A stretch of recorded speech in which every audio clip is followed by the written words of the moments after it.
السلام علیکم۔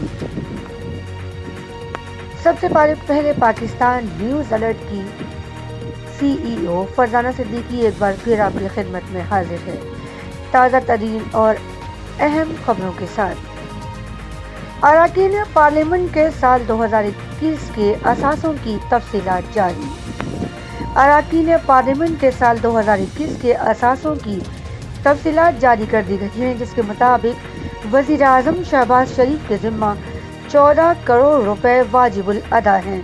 اس حوالے سے الیکشن کمیشن آف پاکستان ای سی پی کی دستاویزات کے مطابق قومی اسمبلی میں اپوزیشن لیڈر راجہ ریاض کی 4 پراپرٹیز ہیں، جن کی مالیت تقریباً 37 لاکھ روپے ہے، جبکہ ان کی ملکیت میں 2 گاڑیاں بھی ہیں۔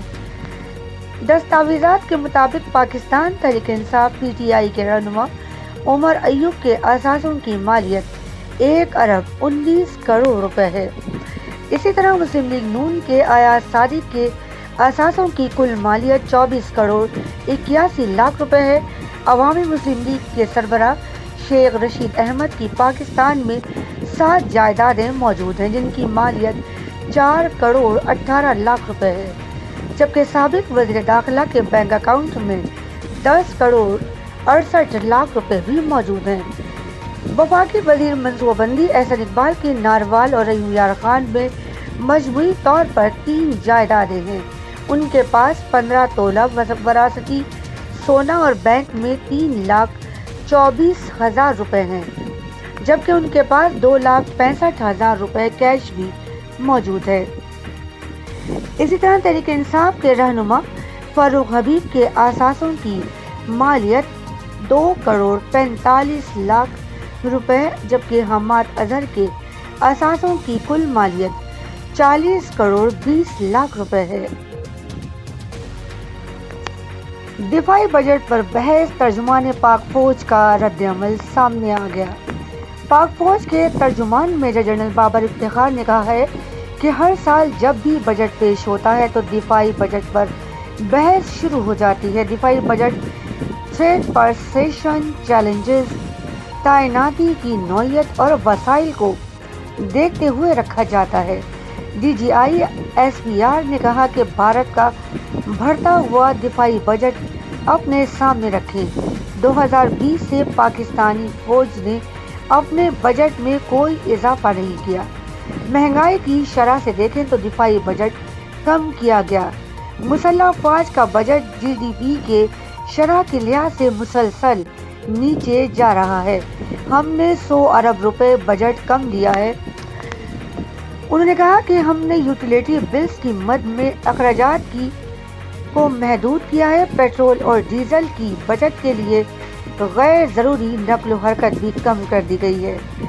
D I G S P R نے مزید کہا کہ غیر ضروری نقل و حرکت کم کی ہے، کانفرنسز آن لائن کر دی گئی ہیں۔ پچھلے سال کورونا کی مدد میں ملنے والے 6 ارب حکومت پاکستان کو واپس کیے۔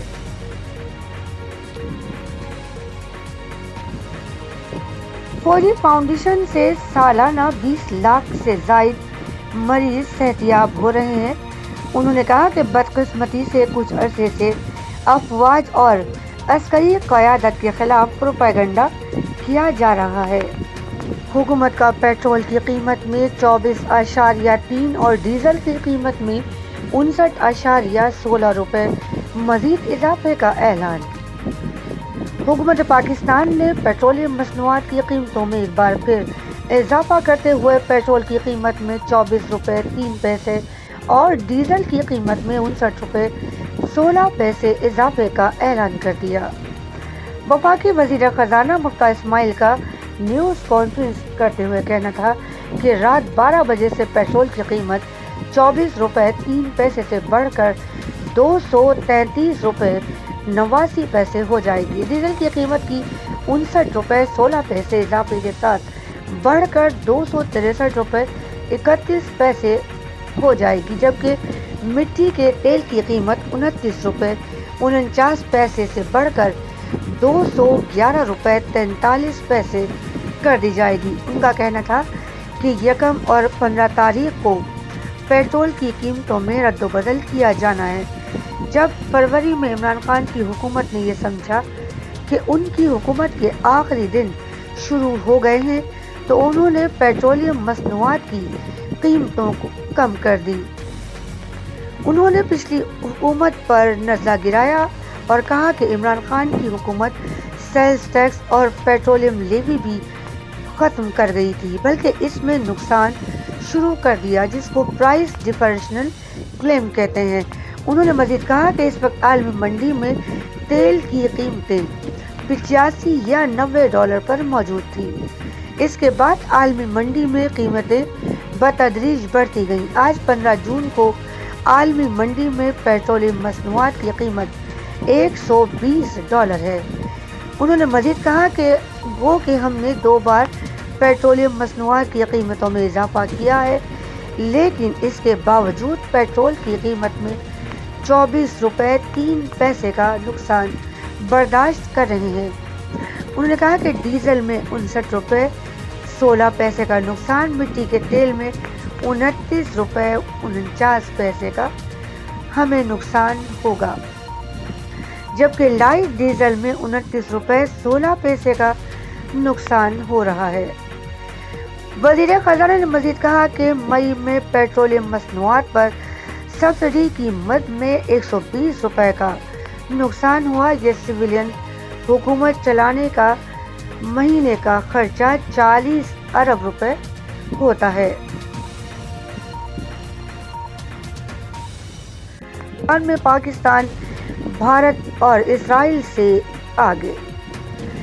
ویب ڈیسک کی ایک خبر کے مطابق stock home international peace research کی جانب سے شائع ہونے والے SIPRI انسٹیٹیوٹ والی 2022 کی سال کی کتاب میں یہ انکشاف کیا گیا ہے کہ پاکستان کے پاس بھارت اور اسرائیل سے زیادہ جوہری ہتھیار موجود ہیں۔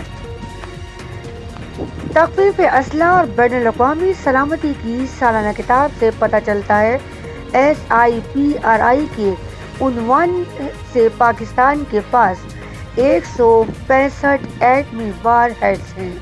یہ تعداد 2021 سے بدستور برقرار ہے، جبکہ دوسری جانب اسرائیل کے پاس 90 ایٹمی وار ہیڈز موجود ہیں۔ یہ تعداد 2021 سے بھی بدستور برقرار ہے۔ اس دوران بھارت کے پاس 160 ایٹمی وار ہیڈز ہیں، جبکہ گزشتہ سال بھارت کے پاس 156 ایٹمی وار ہیڈز تھے۔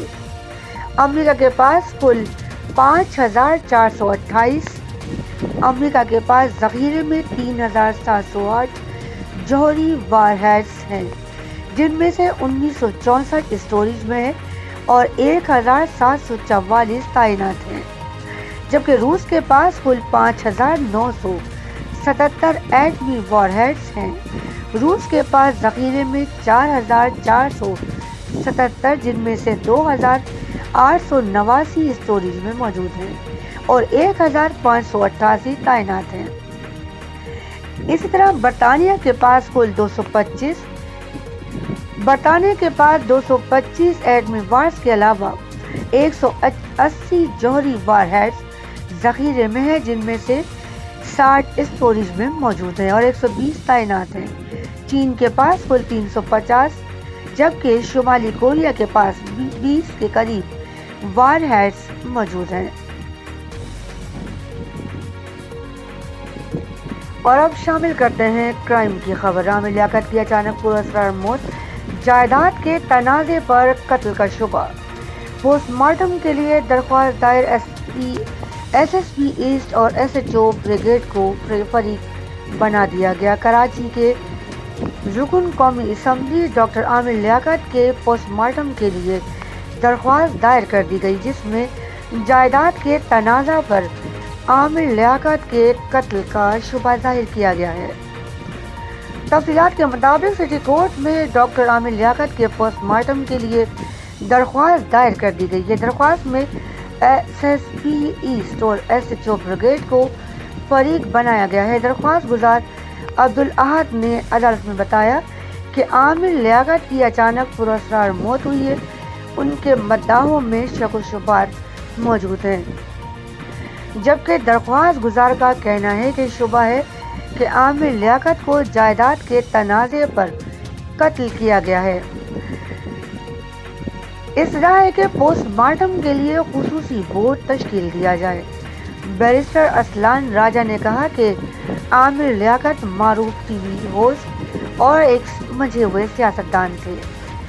واضح ہے کہ عامر لیاقت حسین 9 جون کو اچانک انتقال کر گئے تھے۔ وہ اپنے گھر میں مردہ پائے گئے تھے، جس کے بعد انہیں اسپتال منتقل کیا گیا جہاں ڈاکٹرز کی ان کی موت کی تصدیق کی تھی۔ تاہم عامر لیاقت کے اہل خانہ نے ان کے پوسٹ مارٹم سے انکار کر دیا تھا۔ اور اب خبر شامل کرتے ہیں شوبز سے۔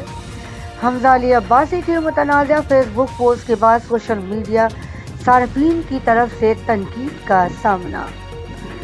سابق اداکار حمزہ علی عباسی نے اپنی ایک حالیہ فیس بک پوسٹ میں اپنے دینی عقائد اور نظریات کا اظہار کیا، جس کے بعد انہیں فیس بک، ٹویٹر اور انسٹاگرام وغیرہ پر شدید تنقید کا نشانہ بنایا جا رہا ہے۔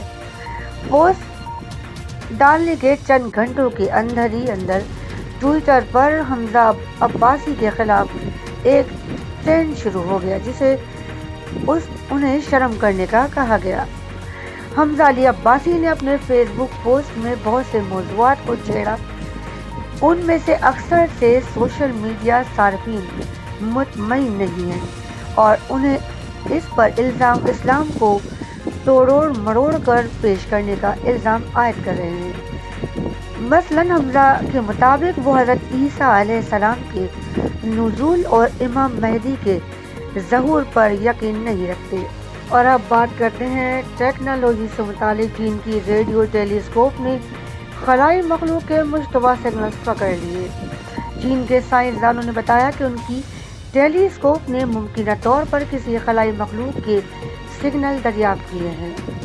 بیجنگ نارمل یونیورسٹی کے محققین نے ممکنہ طور پر زمین سے باہر موجود کسی ایلین تہذیب اور ٹیکنالوجی کے مشتبہ سگنلز کو دریافت کیا ہے۔ زندگی کو ڈھونڈنا ہے، جس کے لیے بیجنگ نارمل یونیورسٹی کے ماہرین کیلیفورنیا یونیورسٹی کے سائنسدانوں کے ساتھ مل کر مزید کام کر رہے ہیں۔ ان محققین نے مشتبہ سگنلز کے 2019 کے 2 سیٹس کو 2002 میں شناخت کیا، جبکہ سگنلز کا ایک سیٹ رواں برس دیکھا گیا۔ اور آج کے لیے فی الحال خبروں میں بس اتنا ہی۔ مزید خبروں، اپڈیٹس، انٹرویوز، سروے رپورٹ اور بزنس رپورٹ کے لیے دیکھتے رہیے سب سے پہلے پاکستان نیوز الرٹ۔ میرے چینل کو سبسکرائب کرنا، لائک کرنا، شیئر کرنا اور اپنی قیمتی رائے دینا نہ بھولیے گا۔ اپنی میزبان فرزانہ صدیقی کو دیجیے اب اجازت۔ اللہ نگہبان۔ سب سے پہلے پاکستان۔